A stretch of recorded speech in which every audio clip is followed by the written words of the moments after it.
The Romans were masters of empire, conquerors, engineers, and administrators who built one of the most enduring civilizations in history. But beneath the grand monuments and epic battles lies a smaller, more intimate question. How did ordinary Romans carry their money when they walked through the bustling streets of their cities? They had no leather wallets in their pockets, no modern purses, no bank cards. Yet money was everywhere. Coins jingling through the empire's busy markets, soldiers being paid for their service, and merchants exchanging goods across continents. So where exactly did they keep their coins safe? Did they hide them in clothing, hang them from the neck, or trust ingenious devices now long forgotten? This mystery about something as ordinary as loose change hides fascinating clues about Roman life itself. To understand how Romans carried their money, it helps to understand what their money was. Roman currency revolved around coins made of different metals, and these coins were the lifeblood of daily transactions. The smallest unit was the bronze as, used for everyday small purchases. Larger coins like the silver denarius and the gold aureus carried far greater value, perfect for salaries or major commercial exchanges. These coins were not only instruments of trade, but also powerful tools of propaganda, stamped with the faces of emperors and symbols of Roman authority. Unlike bulky barter goods, coins were small, durable, and easy to transport, making the question of how to carry them both practical and essential. Roman clothing provides the first clue in the search for where money was kept. Traditional Roman garments like the toga or tunic were simple pieces of cloth without stitched pockets. Unlike modern trousers, these garments were designed for draping, not storing items. A toga, in particular, was cumbersome, a vast sheet of fabric that needed careful arrangement. Carrying coins tucked inside such a garment would have been risky, as small objects might easily slip out.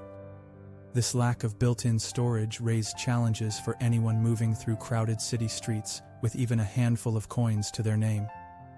It forced Romans to come up with other solutions. One of the most practical methods Romans used for carrying coins was the small pouch or bag.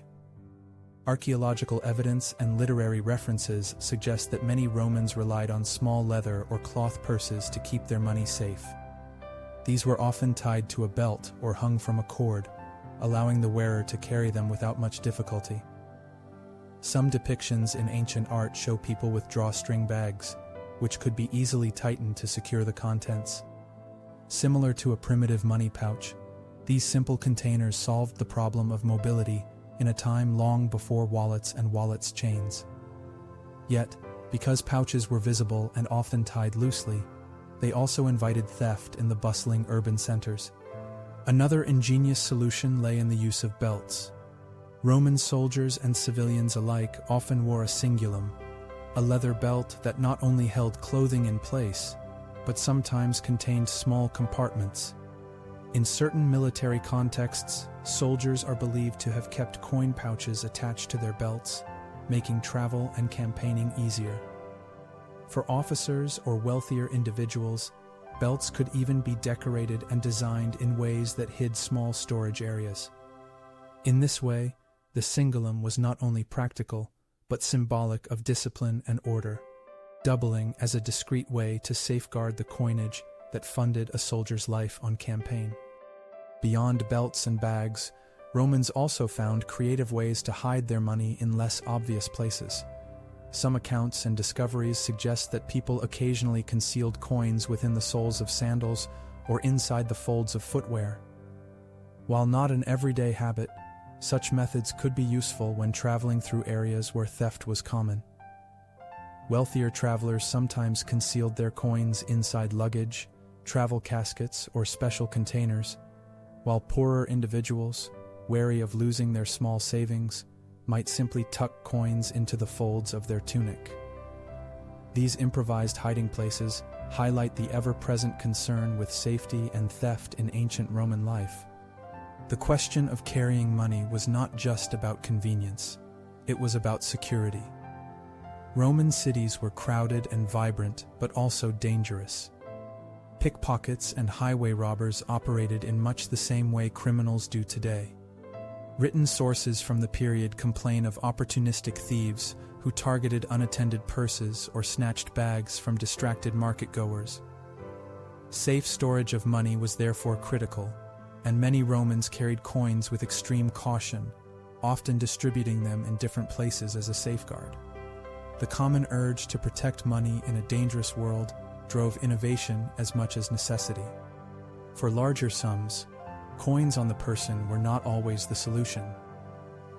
Romans also had early equivalents of banking systems, where wealth could be stored and loans transacted. Wealthier individuals, especially in Rome itself, used moneylenders or deposited funds with bankers, reducing the need to walk around with dangerous amounts of coinage. Merchants too developed forms of credit, allowing traders to avoid carrying excessive amounts of cash as they moved goods across the empire. This mix of practical improvisation with early financial infrastructure shows that Romans had multiple approaches for balancing mobility with security. Archaeology has offered important insights into Roman methods of handling money. Excavations have uncovered small leather fragments believed to be coin purses, as well as hoards buried in containers that hint at both daily and emergency storage. In Pompeii, preserved under volcanic ash, coins have been found inside simple bags and scattered within households, clearly showing that everyday people relied on these modest portable solutions. Grave goods too provide evidence. Some burials contained purses with coins, likely placed to accompany the dead in the afterlife.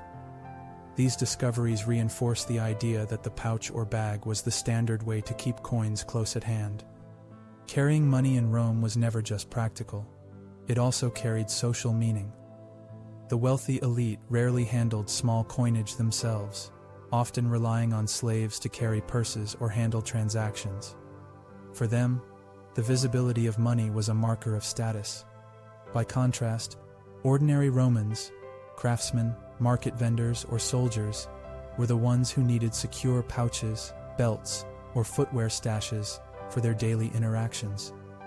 This divide reflected broader stratifications in Roman society, where class determined not just what people could buy, but how they carried the very coins in their pockets or bags. The Roman approach to carrying money reveals much about their world. They lived in a society rich with trade, bustling with movement, yet devoid of the conveniences modern people take for granted. They adapted by creating simple, effective methods: bags, belts, compartments, and early trust in financial intermediaries. These improvisations tied closely to their daily struggles, their fears of theft, and their ambitions for mobility. Although they lacked the stitched leather wallets that would later become widespread in medieval Europe, their solutions worked well enough to bind together an empire of commerce and conquest. When we imagine the Roman Empire, we often picture legions on the march or emperors issuing decrees. Yet behind those grand images lay something truly human: the need to keep one's money safe. The small pouch, the tied belt, the concealed shoe compartment, all of these reflect the daily realities of Romans navigating city streets and dangerous highways. These choices remind us that history is not just palaces and battles, but also the quiet, practical inventions that allowed societies to function. The humble Roman money pouch may not inspire monuments, but it was essential to the empire's lifeblood, guiding how millions lived and traded in the shadows of history.